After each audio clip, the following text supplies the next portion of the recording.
Morning by Morning by Charles Haddon Spurgeon, June 25. Get thee up into the high mountain, Isaiah 40, verse 9.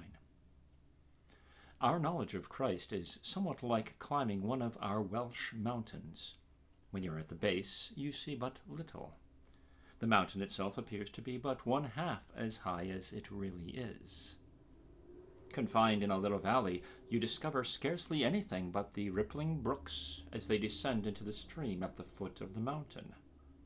Climbing the first rising knoll, and the valley lengthens and widens beneath your feet. Go higher, and you see the country for 4 or 5 miles round, and you are delighted with the widening prospects. Mount still, and the scene enlarges, till at last, when you are on the summit and look east, west, north, and south, you see almost all England lying before you.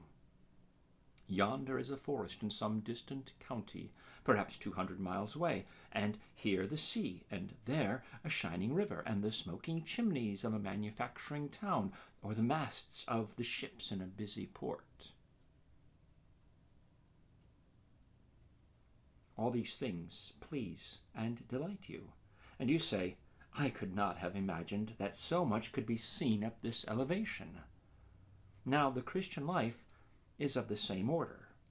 When we first believe in Christ, we see but little of him. The higher we climb, the more we discover of his beauties. But who has ever gained the summit? Who has known all the heights and depths of the love of Christ which passes knowledge? Paul, when grown old, sitting gray-haired, shivering in a dungeon in Rome, could say with greater emphasis than we can, I know whom I have believed. For each experience had been like the climbing of a hill. Each trial had been like ascending another summit, and his death seemed like gaining the top of the mountain, from which he could see the whole of the faithfulness and the love of him to whom he had committed his soul. Get thee up, dear friend, into the high mountain.